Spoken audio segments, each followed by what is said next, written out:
जैसे मैंने प्रॉमिस किया था कि मैं ऐसे को कैसे करना है और कैसे नए एल्गोरिदम को समझना है, किस तरीके से हम उस पैराग्राफ की डिटेल में जाएंगे and we will try to understand कि वो पैराग्राफ हमसे क्या डिमांड कर रहा है ताकि हमसे कोई भी गलती ना हो। तो I have a bigger paragraph as well, और एक मैं छोटा सा पैराग्राफ भी लेके आई हूँ ताकि मैं आपको समझा सकूँ कि हमें इस चीज़ों को कैसे डील करना है। तो सबसे पहले आप कोई भी टेम्पलेट यूज करो, कोई सा भी टेम्पलेट यूज करो, इतना ध्यान रखना कि जो आपसे पैराग्राफ डिमांड कर रहा है आप उसको वो चीज जरूर दो। फॉर एग्जाम्पल यहाँ पर वो पैराग्राफ एग्री और डिसएग्री की बात कर रहे हैं कि क्या आप उससे एग्री हो, तो आप अपने पैराग्राफ में ये चीज जरूर लिखोगे कि yes I agree with this और आई डिसएग्री विद दिस। या फिर यहाँ पर आप लिख सकते हो I partly agree with this statement. ठीक है, तो आपको इस तरीके से बिल्कुल भी पैराग्राफ में डरना नहीं है और वही स्टेटमेंट नहीं लिखनी। अगर फॉर एग्जांपल अगर वो पैराग्राफ आपको पॉजिटिव नेगेटिव का टेम्पलेट है तो ये नहीं है कि भाई वो एग्री पूछा और आप पॉजिटिव नेगेटिव भी करते जा रहे हो। You have to be very careful कि अगर वो आपसे एग्री पूछ रहा है तो आप एग्री का ही उनको पैराग्राफ ला के दोगे। नेक्स्ट अप इज यहाँ पर हमारे पास कुछ और कीवर्ड्स हैं जिनको हमें फोकस करना है। तो लेट्स जस्ट क्विकली सी कि हम इस ऐसे को कैसे ब्रेक डाउन कर सकते हैं और इसी ऐसे में से डिफरेंट डिफरेंट कीवर्ड्स निकाल सकते हैं। और हम ये भी समझेंगे कि अगर हमारे पास कीवर्ड्स कम है, एक ऐसा बहुत छोटा है और कीवर्ड्स बहुत कम है, तो कैसे हम सिनोनिम्स ऐड कर सकते हैं and how we can mould a paragraph ताकि हम ऐसे को बहुत अच्छे से समझ कर लिख सके। अभी जैसे मैं इसमें पहला जो कीवर्ड है वो लिखूंगी वैल्यू ऑफ ट्रेवल। ठीक है, तो मैं इसको वैल्यू ऑफ ट्रेवल लिख सकती हूँ या फिर ट्रेवल्स वैल्यू। तो मैं दो तरीके से इस कीवर्ड को लिख सकती हूँ, वैल्यू ऑफ ट्रेवल या फिर travels value, travel with apostrophe s. Next keyword मैं ये बना सकती हूँ ट्रैवल इज ओवररेटेड। तो सेकंड कीवर्ड, दो कीवर्ड्स बन गए, value of travel, travel is overrated.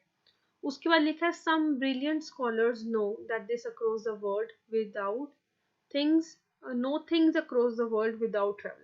Now scholars, तीसरा कीवर्ड मैं बना सकती हूँ scholars know things across the world without travelling.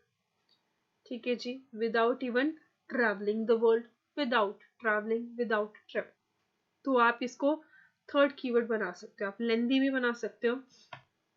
अभी next up is travelling is part of education. तो ये मेरा फिफ्थ कीवर्ड बन गया, travelling is part of education. So this becomes my fourth or fifth keyword. Next हमारे पास है people's argument regarding travel। ये मेरा फिफ्थ की सॉरी ये मेरा फोर्थ था, तो ये मेरा फिफ्थ कीवर्ड बन गया।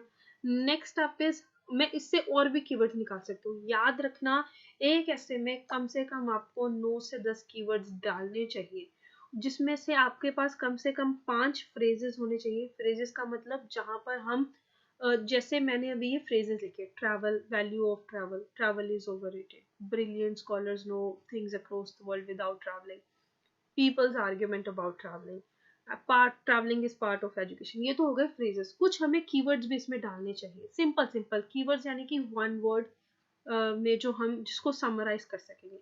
जैसे कि travel, इसमें कौन कौन सा कीवर्ड मिल रहा है मुझे, जैसे ट्रैवल, ट्रैवल एक बन गया, आर्ग्यूमेंट बन गया, एजुकेशन बन गया, थिंग्स बन गया, स्कॉलर्स बन गया।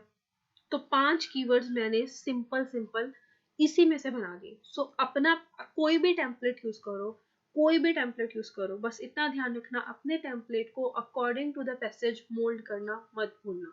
सो कम से कम एक पैसेज में 10 कीवर्ड्स लिखना जिसमें 5 कीवर्ड्स होंगे जो सिंगल नाउन्स होंगे और 5 फ्रेजेस होंगे। और अगर वो पैरा एग्री का है तो एग्री लिखना, डिसएग्री का है तो डिसएग्री लिखना, पॉजिटिव नेगेटिव का है तो पॉजिटिव नेगेटिव लिखना। और यस, अगर किसी और चीज का पैराग्राफ है तो आप उसी हिसाब से पैराग्राफ को लिखोगे। ये तो है जब पैराग्राफ बहुत बड़ा है। Now let's talk about when the paragraph is quite similar. अभी यहाँ पर ये पैराग्राफ मुझसे डिमांड कर रहा है व्हाट इज योर ओपिनियन। तो यहाँ पर मैं क्या दूंगी, I shall enshrine my opinion and give my reasons about और रिगार्डिंग ग्लोबलाइजेशन। तो ये पूरा का पूरा पैराग्राफ सिर्फ ग्लोबलाइजेशन के बारे में बात कर रहा है। तो मेरा पहला कीवर्ड क्या बनेगा, of course globalization. So second keyword, अभी मेरे को इसी में से कीवर्ड्स निकालने हैं। So how will I do that, इसमें से मैं कीवर्ड्स को कैसे निकालूंगी, मैं लिखूंगी globalization. Globalization is very important. ये मेरा बन गया। Globalization, privatization, industrialization. Globalization, privatization and westernization, ये सारे के सारे वर्ड जो हैं वो एक साथ जा सकते हैं। Globalization is two way traffic. अभी आप ऐसा नहीं है कि सिर्फ उसी के पीछे घूमते रहोगे। ग्लोबलाइजेशन इज इंपॉर्टेंट, इसमें क्या करोगे?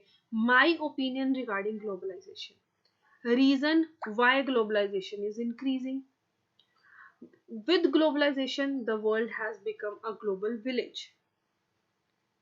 How world is impacting by globalization? How globalization is impacting the world? Globalization and its factor.